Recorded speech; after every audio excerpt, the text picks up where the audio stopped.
Back in Pennsylvania, we find ourselves in the Oxford Valley Mall, a Kravco classic in the northern reaches of the greater metropolitan region of Philadelphia.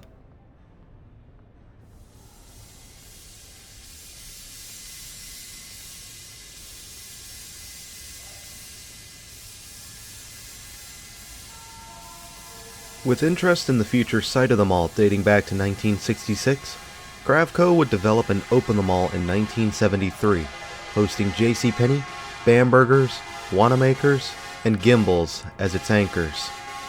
Although the mall opened to much fanfare and was a hit, there was some nervous city officials who felt that the mall would not go anywhere and was just a speculative venture. Fortunately, these skepticisms went away when the mall was reportedly fully leased and 2/3 of the tenants were already operating.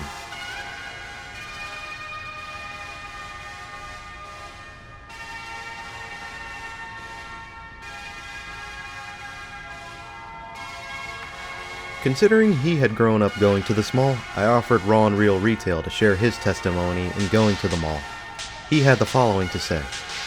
Before the renovations, the floors on the bottom level were a mixture of tiny black square tiles, brick flooring, and McDonald's-style tile, while the second floor was hardwood.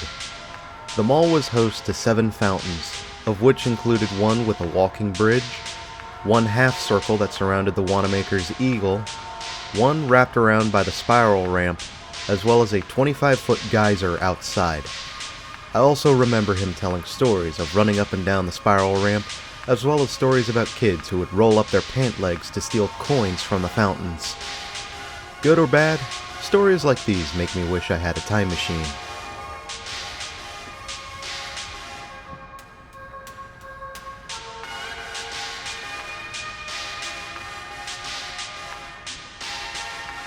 As time progressed, Gimbel's would be replaced by a department store called Stearns in 1986. This was the result of Allied stores acquiring multiple Gimbel's stores in the Philadelphia region.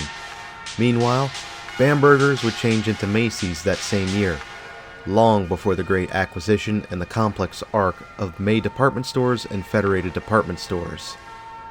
Stearns, however, didn't seem to last very long and would close around 1989. Sears, on the other hand, saw an opportunity and took over the vacancy, molding the anchor space to their needs. And in 1992, a movie theater would open as an outparcel close by Sears, with Oxford Valley Mall approaching its peak.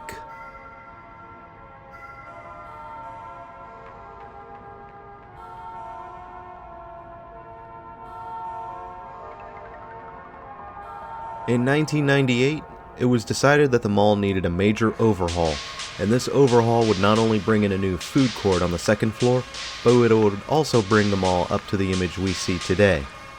Although it's respectable, I personally think it was a downgrade, especially when looking at older photos of the mall in the 70s and 80s.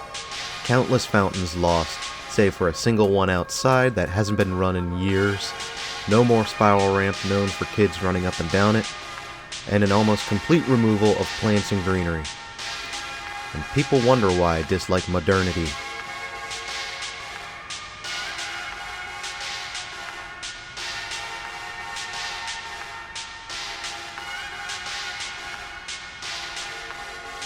This next bit involves the Federated and May department stores arc, with Wanamaker's turning over to Hecht's early on, and in the mid-90s, the Hecht's store would turn over to Strawbridge and Clothier. The details on this are a bit muddy, though none of this would matter all that much in the big picture when Federated and May department stores merged together and rebranded all of their stores to Macy's stores in 2006. Not wanting to operate 2 anchors, Macy's would close the Strawbridge location, which would then quickly reopen as a Boscov's. And Boscov's, of all stores, didn't last long either, closing in 2008 when the company went into a restructuring process under bankruptcy. Best I can tell, this anchor has remained vacant since.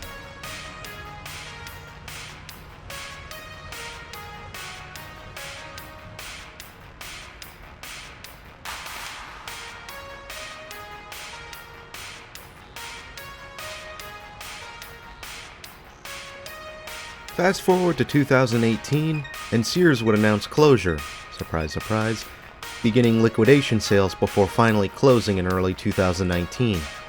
As a result, this would only leave Macy's and JCPenney as anchors for the mall, with the occasional seasonal pop-up like Spirit Halloween. Simon, whom had dominant ownership of the mall since the early 2000s, did announce a redevelopment plan for the mall in August 2019, aiming to get rid of the former Boscov's anchor to replace it with an apartment complex and multiple recreational venues, from fitness centers to dog parks.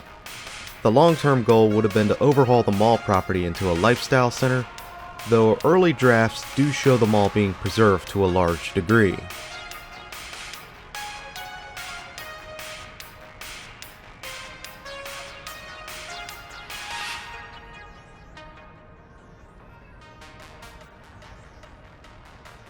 Although 2020 did come in like a wrecking ball, the plans for apartments were greenlit in August that year.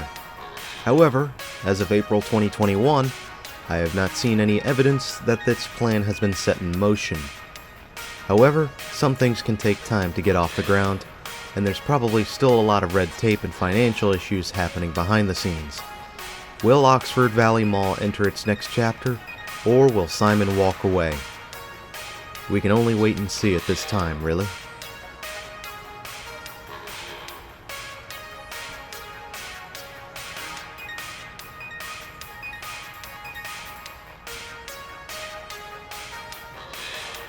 Although I am envious of those vintage pictures of Oxford Valley, the way it looks today isn't the worst thing to happen.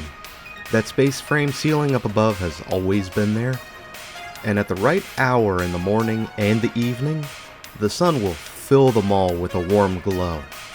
I believe some would refer to it as the golden hour.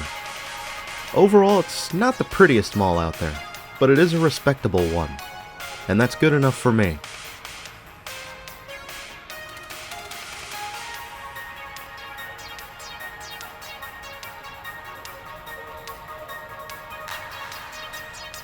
While the mall is still holding out well, there is no beating around the bush.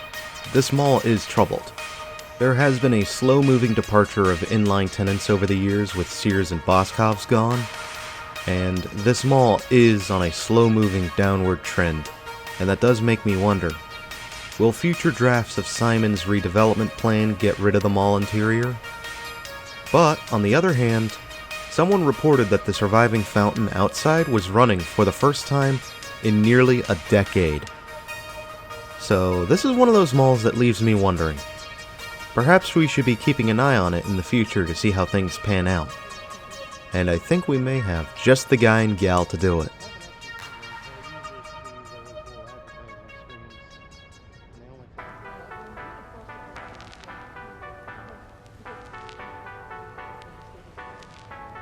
As we approach the end of this tour, I want to ask you guys, what did you think of Oxford Valley Mall?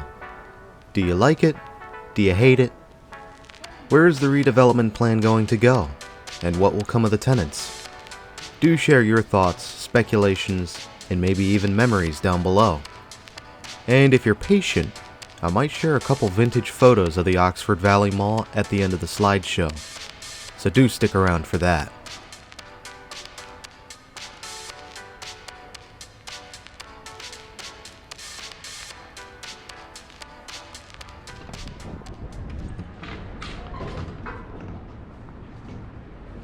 Thanks for having me, Langhorne, Pennsylvania. And on behalf of Raw and Real Retail, this is Doomie Grunt wishing you and the Oxford Valley Mall farewell and good luck in this mad, mad, mad world.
Hey, you.